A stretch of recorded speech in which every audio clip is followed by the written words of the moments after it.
Hello everyone, good morning. Welcome to my online class. Students, previously we have discussed about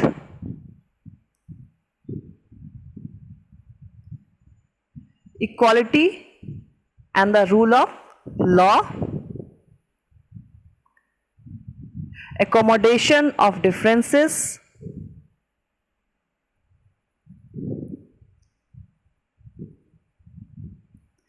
today we will discuss about problem of inequality. Inequality mean असमानता. जैसा कि हम लोग जानते हैं हमारे society में कई तरह की असमानताएं हैं, कई तरह की इनइक्वालिटीज है. So today we will discuss about problem of inequality. Despite the equal status granted by our constitution to every Indian, हमारे कॉन्स्टिट्यूशन द्वारा हर भारतीय को इक्वल स्टेटस ग्रांट किया गया है. There are various type of inequalities in our societies. फिर भी हमारे समाज में कई तरह की असमानताएं हैं. The main cause of inequality in society is due to the caste system. और ये जो इनइक्वालिटी की सबसे बड़ी वजह है वो है हमारे यहाँ caste system, which classifies people as high caste and low caste on the social ladder, जो कि सामाजिक स्तर पे लोगों के बीच हाई कास्ट और लो कास्ट इस तरह के डिफरेंसेस क्रिएट करती है. The lower caste have face severe discrimination.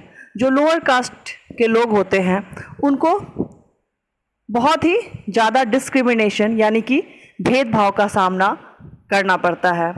Any contact with the untouchables was considered to be polluting for the upper caste. और ऐसा माना जाता है कि जो अनटचेबल्स है यानी कि आम भाषा में जिसको अछूत लोग कहते हैं, अछूत कहते हैं, तो वो उनके संपर्क में अगर आते हैं लोग तो वो क्या माने जाते हैं, वो पॉल्यूटेड माने जाते हैं.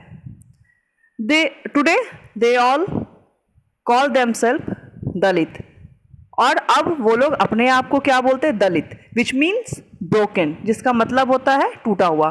इन order to convey the message as to how they have been treated by other sections of society. In addition, there are inequalities based on wealth. इसके अलावा और जो कुछ असमानताएं हैं वो किसके बेस्ड पे है, वो वेल्थ के बेस्ड पे है, एजुकेशनल क्वालिफिकेशन के बेस्ड पे है, जेंडर एंड प्रोफेशन के बेस्ड पे है. Now fight against inequality. Mahatma Gandhi led to long struggle against untouchability and work for the welfare of the so called lower caste. Mahatma Gandhi ने अनटचेबिलिटी यानी कि छुआछूत को दूर करने के लिए एक बहुत ही लंबा स्ट्रगल किया था, जिसको समाज में छोटे कास्ट के नाम से जाना जाता है. छोटे कास्ट इनको कहे जाते हैं. whom he called Harijans. और महात्मा गांधी ने ऐसे लोगों को क्या कहा, हरिजन, जिसका मतलब होता है हरि का जन और people of god. Doctor B.R. Ambedkar, the father of the Indian constitution, belong to a Dalit caste. हमारे संविधान के फादर कहे जाने वाले डॉक्टर B.R. अम्बेडकर वो भी एक दलित कास्ट से ही बिलोंग करते थे. And made many efforts to secure basic rights for them such as entry to temples and public places. तो उन्होंने भी कई सारे प्रयास किए ताकि उन्हें कम से कम यानी कि दलितों को कम से कम बेसिक राइट मिल सके, जैसे कि मंदिर में आना जाना या फिर पब्लिक प्लेस पे आना जाना.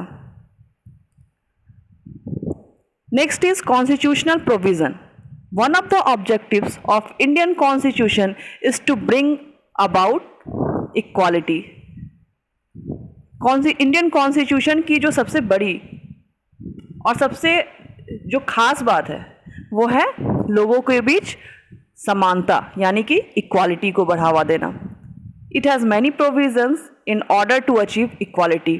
और इसमें कई सारे प्रोविजंस बनाए गए हैं जिसमें कि इक्वालिटी को प्राप्त किया जा सके. Let us discuss them.